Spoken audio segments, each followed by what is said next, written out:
Good afternoon and Happy New Year. Welcome to 2020. I don't know about you guys, but I can't believe it's 2020. Hi, my name is Carmen Scoggins, and I am a high school Spanish teacher. I teach usually levels 1 and 3. I have been teaching for 26 years. I taught K through 8 Spanish for 9 years at 2 local elementary schools. I've been at the high school level for 17 years, and in the afternoons, I get to run over and teach the methodology class for future language teachers at Appalachian State University. And I feel so blessed that I get to do all these different things during the day because not only do I get to still share teaching the language that I love, but I get to motivate young students as they get on their path to teaching languages in the future. So I'm very excited. Here's a little bit of information about me. You can find me on Twitter, of course, and there's my email.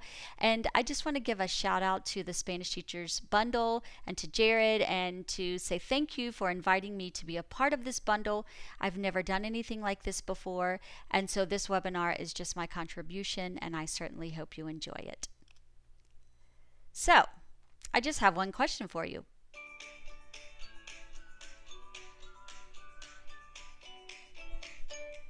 Are you ready to spot the differentiation? If a child can't learn the way we teach, maybe we should teach the way they learn. That's an interesting concept. So, our goals together for this webinar are to explore ways to get to know our students, design some activities, or at least let me share some of the activities I use with you, and to create actual opportunities to give students choice and voice. And if you think about what you do every single day in the Spanish classroom, in the world language classroom, you're already differentiating probably way more than your colleagues right down the hall. Why is that? Because world languages is just a natural place for differentiation to happen. We're giving our students listening tasks and writing tasks, and we have them draw, and we have them get up and move around, and we have them speak, we have them use their mouths. And that in and of itself is already differentiation. So you are already worlds ahead of your colleagues, I'm sure. Now, let's start with a brief definition of what differentiation is. We all know what it means to us personally. My definition is it's basically the opportunity to meet our students where they are in their learning. And probably 10 years ago now, we started hearing this term proficiency. We started using it more frequently in the language classroom, mastery versus proficiency. And then the whole path to proficiency started. And this is actually my version. This is a bulletin board in my classroom. So that students can kind of be reminded, and I can be reminded as to what we need to do each day to be successful with our language learning journey. So I suggest we identify what our desired results are. Now, for some students, that's going to be different than other students. Then I try to incorporate as much student interest as possible. We'll talk about that in a minute. I utilize the 6 core practices. I plan and plan and plan. That's probably one of the things I spend most of my time doing so that I can differentiate different activities so that students are more have more access to language learning. I collaborate with my colleagues. I reflect all the time and is this going well? What should I do differently? I share my experiences with others, and of course I want my students to share what they are learning about the language with others and outside the classroom. And the biggest thing for me is to just have a good time with this, because if we're not enjoying what we're doing, I think something's wrong. And actually differentiating keeps me from getting bored. It keeps my students from getting bored. We know that we are constantly fighting a battle with technology, cell phones. It's like my high school students, I can barely hold their attention. I think, what do I have to do? Start flipping in the classroom just to grab their attention. But if we keep them on their toes, if we give them a variety of activities to do, then they will stay more focused. So let's start at the beginning. The language classroom is already, like I said, a perfect place for differentiation to occur because we operate on the 3 modes of communication: the interpretive mode, interpersonal mode, and presentational mode. We know that the interpretive mode involves listening, reading, viewing, and we try to use authentic text, audios, infographics, anything, art, anything that will grab their attention and that is at their level. Of course, interpersonal speaking and writing, and this is what I know personally I need to work on more. I have my students do some interpersonal speaking, but I know that's going to be one of my goals for this new semester because it is more challenging for our novice level students. And we know that that's a struggle for them because they don't have as much language. So just figuring out how to make this work at that level is something that I'm always committed to. And then, of course, presentational, students get to practice before they present to an audience. So keeping in mind that based on the foundation of the World Language Classroom, we are already differentiating a lot for our students. Now, Carol Ann Tomlinson is probably the queen, la reina, of differentiation, and she suggests that there are about 3 different types or strands as to how teachers differentiate for their students. The first one is by outcomes. This might be if I give my students all the same task, but expect different levels of work from the different students based on their abilities. So we know that we often give one task to students, but we know that this student A can do this much with it, and student B is going to struggle a little bit more, so we might expect a little bit less from that student. We also differentiate by task, where we literally say, okay, this group is going to work on this type of activity, this group's going to do this, and again, we've used those groups to scaffold based on students' ability, interests, strengths, etc. And then there's my favorite, the giving students the opportunity to choose how they want to demonstrate what they know, are able to do, and understand. Now, I was thinking about, in planning this webinar, our school has gone to many solution tree seminars and workshops throughout the country. And for those of you who don't know that, that's PLC at work, Professional Learning Communities. I'm sure a lot of you function with professional learning communities. And these are the 4 questions that I constantly think about after hearing their message. Of course, the DuFours were epic in creating this whole journey that our school has gone down for about the past 6 years. So I think of these things, and this helps me as I plan my differentiated activities. What do we want students to learn? How will we know if they have learned it? What will we do if they don't learn it? And more importantly, what will we do if they already know it? This is what your classroom looks like. You're going to have some students sitting in there that already know what's going on. They're bored to death because you're giving them the same activity over and over again.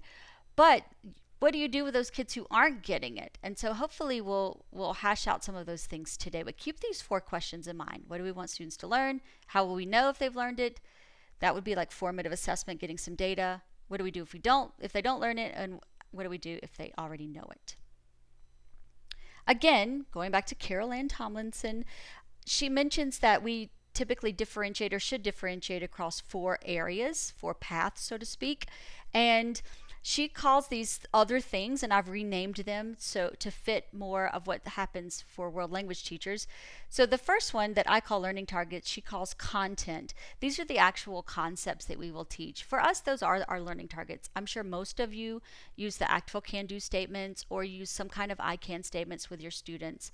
So that is our content. What do we want students to know, be able to do, understand, and be able to reciprocate on their own in a more authentic situation?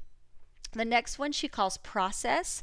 I call modes. Again, that's the process is how students learn. So that might be their learning styles. And I targeted this to be the modes of communication again because we already do that in the Spanish classroom.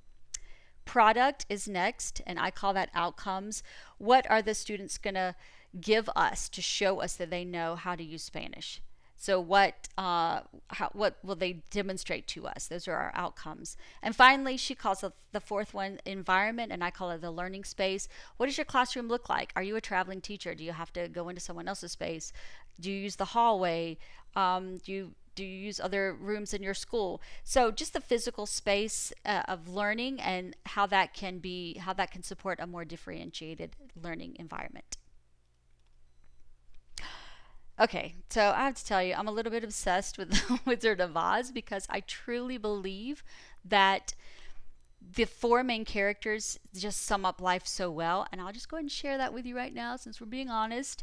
So of course, this is Dorothy, and I think that Dorothy represents home. And if you think that's home and family, and that's super important. The Scarecrow represents brains and smarts, you've got to have your wits about you all the time. You've got to be smart. You've got to think through things. Of course, the Tin Man is all about heart, and you just need to love other people and be kind to other people. And finally, you've got to have some courage. So if you can think of it in life in those four terms: family, brains, heart, and courage, I think that sums up everything. But for our purposes today, why I've brought this image in is to remind you that this is as diverse as your classroom is. You've got all kinds of learners.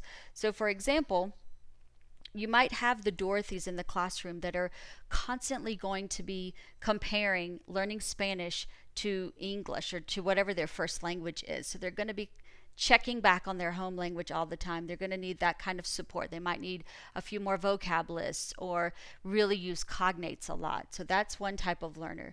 The scarecrow might be the kid who needs a bigger challenge. You know, the scarecrow supposedly is lacking brains, even though he's the one who comes up with all the ideas. So you might need to provide extension activities so you can help those students who already know what's going on to be able to stretch their language abilities. Then you've got the Tin Man. All this stuff you have to do with grammar and structure and everything, that might not appeal to a lot of students because those are the nuts and bolts of the language, but you can bring them in with the culture and the authentic resources, because that's the heart of any language, is its culture, right? So that's what the Tin Man represents, those kids who are going to need that visual stimuli and all those other types of approaches to learning the language besides just the structure of the language. And finally, we know that the lion, even though he is missing courage, he's actually pretty courageous, and we need to remind our students to be more courageous with the language and to take risks. And so this is what your classroom probably looks like. So one of the things I do is to get to know my students. I am a firm believer that if you build strong relationships with your students, then they will want to learn from you. So I might ask my students how they learn, and if they don't know, then I'll have them do a quick learning style inventory. And just, I'm always shocked that high school kids don't really know how they learn. Most of them probably do, but if you can get a kid to verbalize how they're learning and what they're learning, again, you're golden. So maybe start with a learning style inventory. I also have them just do, like, we're about to start our new semester on Monday, and I just have them write down a couple of interesting things about themselves. I want to know their experiences with other languages just to see where they fall. Why are they taking Spanish? A lot of them are taking it for a graduation requirement or whatever, but some of them have many, many deeper reasons to take Spanish. And then I have my students create a quick little selfie so that I can get to know their names and associate their names and faces a little bit faster. And I give them a list of vocabulary, and they just tell me some things they like to do already in the language. It's like the second day of school, but it's easy for them. They just do it on their computers and then they send it to me. And that way I can learn a little bit about them while also learning their names. I also created a learner profile, and once we get to the end, you'll have the tiny URL for this presentation. So feel free to, this is clickable. Oops. This is clickable, I promise. You should be able to access this if we pull out and just go to this view. Here is my copy, and you are welcome to tweak it, use it any way that you want. I just have my students fill this out. We set a couple of SMART goals for our time together for the semester. They tell me how they learn best and then what they like to do in their free time. So again, this is just another way that I get to know my students so that I can better meet their needs once I begin planning my learning experiences or the learning experiences for them. So feel free to use the learner profile if you feel so inclined. Now, after we get to know our students, the next thing to do is we know our content, okay? We have been teaching probably for a long time. You're good at your stuff. You might have a textbook or some kind of curriculum that you follow. And I haven't used a textbook in about 15 years. So as a department, we created our own curriculum that we think is important. All the way through AP is what we offer at my school, French and Spanish. And so as you begin to plan, we know that things are not going to just be perfect every single time. That's our job as teachers, right? So I did some research using John Hattie's feedback loop. the zone of what happens next. So we decide what our learning targets are, as you can see at the top of the infographic. I actually created this. And then we introduce the new material. We allow the students to do something with the material. And then, of course, bam, we check for understanding. We call this formative assessment. We might do a thumbs up, thumbs down. We might do an emoji face. There are all kinds of clickers. There are all kinds of buttons. There are all kinds of things you can do, entrance and exit tickets, just anything that students can do to demonstrate what they know or able to do and understand. So students either go straight down the path, they get it, they're prepared, or they're on their way. They have to do some self-assessment, or you might have to revisit a topic with them, or they absolutely have no idea at all. But again, this is not my loop. This is John Hattie's. This is my interpretation of what the feedback loop might look like. But it's important to keep in mind that you're going to have those three, at least: students who get it, students who are on their way, and students who have no idea, and everything in between, which is what makes our job so challenging. But keep the feedback loop in mind. And again, in order to support you guys a little bit, I created this actually a long time ago, but I thought I would link it here. Once again, if you click, you will actually have a copy of this if you want to use it. And I call this the zone of what happens next, a lesson plan companion guide. So what I've done, you can see this is backward design, identify desired results. So you put your learning targets here, determine acceptable evidence. How will you know if the students have learned it? That's one of those 4 questions we looked at a minute ago.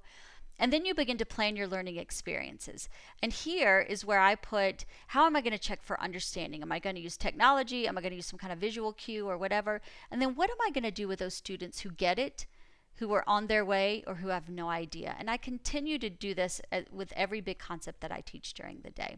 So hopefully that will help you get a little bit more organized. Now, this takes time. Do I do this every single day? No. But a couple times a unit, it really helps me stay on track with what my students' needs are. Now, after we've taught what we need to teach, we check for understanding, right? And this is where formative assessment tools come into play. We all know the faves. Kahoot's been around. It's the OG. I call it the OG because it's the original. I remember the first time I used Kahoot. By the end of the day, half the school was using it and like spread like wildfire. But since Kahoot came out, there have been several other amazing tools that help us all, that give us some kind of report, some kind of data sheet, some kind of red and green. Students are getting it, students are not getting it. Quizlet, Quizalize, Quizzes, all those are really fun. Some that you might not know, this is Go Formative. There's lots of different ways you can check for understanding. Plickers, this is the answer pad. And again, if you have the link to this presentation, all of these are clickable and they will take you to the actual websites. Of course, I got to give a shout out to GimKit because that seems to be what's trending in world language classrooms. I'm sure lots of you are using GimKit.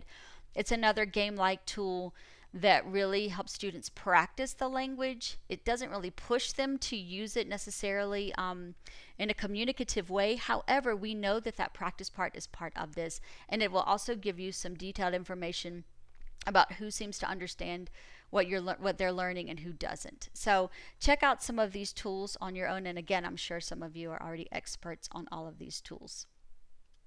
And once you've checked for understanding, you keep what's working. You say, okay, these things are, I'm good with that. The students are okay with this. This worked well. You drop clearly what bombed. You know, sometimes it's hard to be a teacher because sometimes you have to look at yourself and say, well, I know I taught this well, but if the majority of the class isn't getting it, then maybe you need to go back and rethink the way you taught it or your approach. So there comes the reflection piece. If you've ever done your national boards or any kind of thing like that, any kind of big project like that, you probably are reflecting all the time. And I've done national boards and just renewed last year. So I think as much as we kind of dread that process, I do think it was invaluable as to how I think about how I teach and what I still want to do in my teaching. And then I rework things that aren't going well or things that students need more assistance on. And here's where the differentiation comes in. So I have listed a few other tools. I don't use all of these tools, but they are on my list, my to-do list for 2020. Like I said, we're starting our new semester on Monday. And actually, HyperDocs is one of them. Some of you might be really familiar. And I have linked a fantastic article. If you don't know this blog, Cult of Pedagogy, Jennifer Gonzalez is outstanding. Her stuff is just so amazing. But she talks and goes through how to use HyperDocs. So basically, you're using Google Docs. I'm sure most of you use Google Classroom or the Google platform just because it's so easy and user friendly. But she suggests just organizing. You can click, there are all kinds of examples in here that you can click that we won't take the time to do. These are the founders of HyperDocs and benefits. It just gives students more ownership of what they're learning. And so basically, I'll scroll back up here very quickly and let you see this. This is an example that they've submitted. So basically, it allows you to create this series of activities that students would do in a Google Docs scenario. And of course, you can already see how this turns into differentiation. I can give this group of students one document and another group of students another document based on interest or ability or whatever I want to do. And if you use Google Classroom, you can actually assign it through Google Classroom, and it just gives them a nice scaffolded, you love that word, scaffolded list of activities that you start here and you build with your language. And so again, HyperDocs is not something that I've actually tried on my own yet, but it's certainly something that I'm going to check out because I do see the value in setting things up this way, especially if you're a Google Doc and a G Suite fan. So check that out if you're so interested. Next, your own learning management system might have some support for differentiation. Our district uses Canvas, and in Canvas there's something called mastery paths. So I'm able to give a quick little checkup, some kind of assessment, and based on the way the student scores, it pushes them into a path. You can go up to 3 paths. So literally all I have to do is front load this. All I do is set it up, and then I go ahead and build the experiences I want. So it's just like a HyperDoc, except that it's done through the learning management system. And then the students have to do this task before they can move onto this task, before they can move on to this task. So again, it really scaffolds the language experience for the students. So check out your own learning management system, Schoology, or whatever you guys are using, and see if there's something like mastery paths or some kind of path feature. Another go-to for me to help differentiate is by using mind maps or creating infographics for students. And of course, once again, if you come out, you can click on each of these. Probably most frequently, I use Pictochart or Canva. I have used Easily before. Poplet is another great, that's really a mind mapping tool to help students organize their thoughts. So maybe if you're having students start a new unit, they might brainstorm things they already know before you even get started, so you can kind of see what the prior learning or prior knowledge is all about. And I would use Poplet for that. And I also suggest, I'm sure you're all on the Pinterest bandwagon, and if you haven't ever gone on Twitter or Pinterest or Instagram or anything and just typed in hashtag all threads, you need to jump on that this year, because you can find a million different infographics. People have done all the work for you, and all you need to do is type that in, and you can search for different things, and you'll get all these authentic resources. And we know that that's the best thing to use with our language learners. Everything that our textbook or support group gives us is nice, but I mean, if they're authentic, they're amazing, of course. But some of the stuff that we give students is contrived, and it's not for speakers of that language. And so the more authentic resources you can give your students, the better off you're going to be. And you can differentiate. I'm giving you something that we use for our final exam. You can differentiate an infographic just in your questions, just in the way you set up your questions. So you can use the same picture, the same infographic for every single level that you teach, and just scaffold the differentiated piece by asking specific questions to your novice mid kids versus your intermediate low kids versus your advanced low kids. So don't create more work for yourself. Find one resource that that you think will work well, and then just change it up by asking different questions to each group. Try it out. Also, something I started, again, probably about 8 years ago, is giving my students more opportunities to choose what they want to learn about or how they want to demonstrate what they've learned. And so, again, if you click both of these, you will have some of my choice board ideas. This choice board on the left is an actual, you can tell it's a picture. It's a physical choice board. I went down to my media center and I said, hey, do you have an old magazine rack? And so I got this one from like 1985. And I just put folders. There are I can statements on the inside with the different tasks. Sometimes there are QR codes they have to scan, or they might go to have to record themselves using Flipgrid or whatever. Typically, I want them all to speak, and so I make them choose habla. They don't have a choice, so much for choice and voice. No, that's their voice piece. They have to use their voices. But then I just give them a choice of the rest. So maybe they have to do habla, and then they get to choose 4 others, or 3 others, or whatever you decide. But that way they're targeting, like one of my students, the cultura section was a short little article about Don Quixote, and she's the only one who chose that activity, but she was so proud of herself because she already had some background knowledge. This was a Spanish 1 kid, some background knowledge of Don Quixote. She could read the little article, the little story, and answer the questions about it and do the comparison between Sancho and Don Quixote. And man, she was just proud of herself. So see, that was her demonstrating what she knows. I've got several are listening, even though there's only one that says escucha, but another mira is also a video that they have to listen to and watch. So I tell my students to challenge themselves. If they know their listening skills aren't great, then they might want to choose one of those. So again, it puts the ball in their court. They don't have to go that route, but they certainly can, and then I can give them the support that they need. Now, why do I do choice boards? I do them usually twice a semester or 3 times a semester, and the main way I use them is so I can sit down and conference one-on-one with students. This is another place I get lots of ideas for differentiation.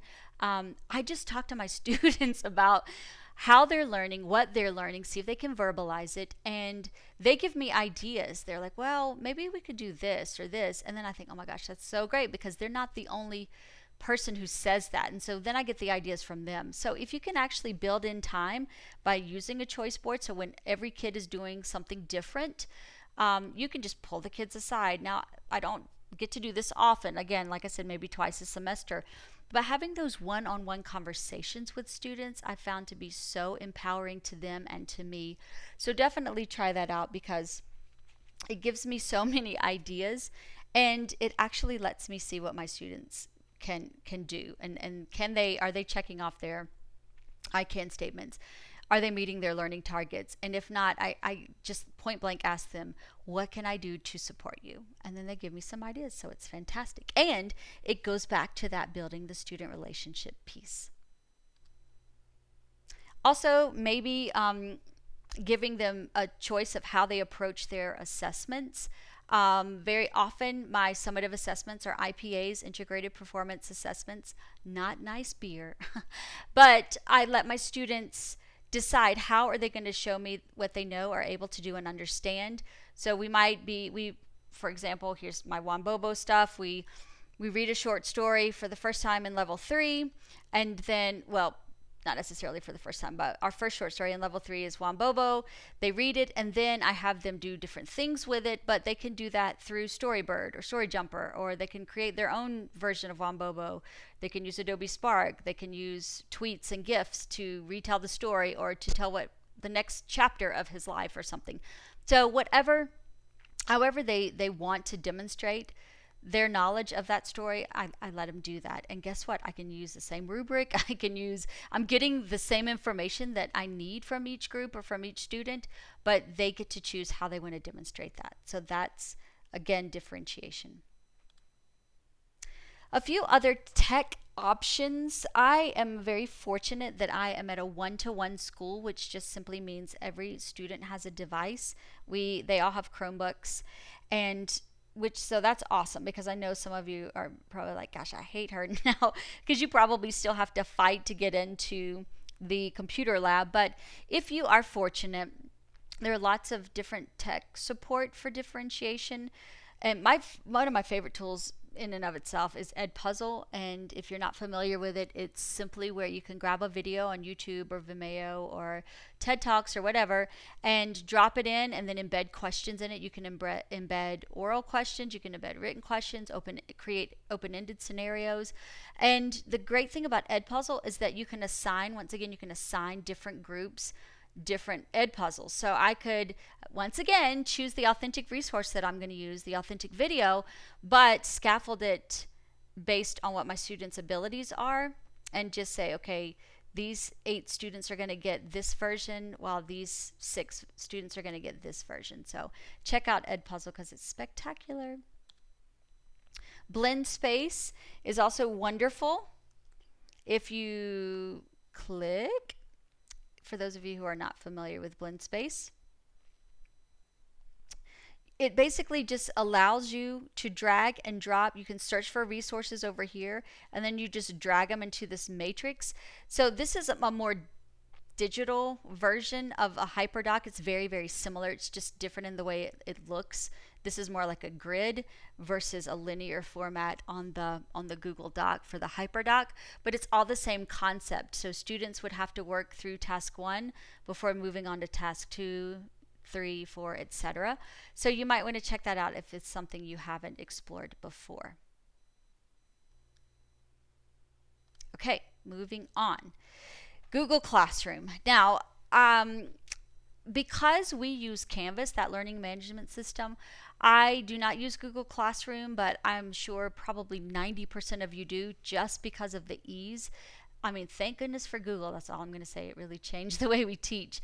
But once again, you can use this to push out different tasks to different groups of students. Maybe you are having your students work together, or maybe you know this student's going to need a little bit more scaffolding, a little bit more support. So this student gets a version of the reading but with a box of vocab at the bottom, whereas this student gets the same reading but without the vocab because they don't need the vocab. And you can decide who's going to get what in Google Classroom and just assign it that way. Very cool. Adobe Spark I suggest using for everything because it's so easy. Students can use it on their phones, their devices, and I sometimes use this to have my students create like a portfolio of what they're able to do at the end of a unit. Something simple, just choose 3 things and tell me that what you've learned throughout our time together for this unit. And it's just really easy. They can add images, they can add their own voices. And again, anytime you can have kids or students explain how and what they're learning, you know that the learning is actually occurring. So check out Adobe Spark. You can do tons of different things with it. It just goes on and on with the different, well, you know what? I'm just going to show you if you don't know Adobe because it's so simple. Let's see what comes up. Okay. So you can get started now. You can, oh, and of course I don't pay for anything because I'm a school teacher. You can create graphics, you can create videos. Okay, let me just keep going. Short videos, web pages. Man, it's just so cool. And so this is my go-to quick tool because it's very user-friendly and it works 99% of the time without any tech problems at all. So check it out. Okay, G Suite, again, Google has just changed the way we teach, it's changed the way we grade, it's changed so many things. But recently I found this article and as I was preparing this webinar for you guys, and it's Shake Up Learning by Casey Bell, and here she is right here, tech guru for sure. But she has put together this blog post about using the different tools within the G Suite to, like Google Docs, Google Slides, Google Forms, to differentiate. So again, without taking any of her light, because this was all her stuff, I just happened to stumble across it on my research and thought you guys needed to have it. You can just scroll down and see what she has to say. And I'll just get down to here. Again, these are the same scenarios that we talked about before: content, product, process. But she suggests using Google Classroom. I just mentioned that. Limit your choices if you're going to do some kind of choice board. projects. Okay. And then she's actually got some templates for you to use. You can also use Google Forms to differentiate your questioning. I think that's super cool. I've never tried that before. And then this is so sweet. Um, this is actually a French teacher, Sylvia Duckworth. So Sylvia, if you're having to listen, you wouldn't be, I guess, because you're you don't teach Spanish. But she has created. You need to check this out. And choose your own adventure story in Google Slides. And so if you go to it, you read a scenario, and then if you want this to happen to the character, you click this image. If you want something else to happen, you click another image. So it gives students a unique perspective about the way they want to move forward in the story. Okay, so it's amazing, though. You need to check that out. Again, this is not something I've done. I'm always the first to say that I'm still a learner myself, even after 26 years of teaching. But this is something that is on my list to do this semester, just because I think the idea of students getting to choose how the story ends is just a phenomenal idea.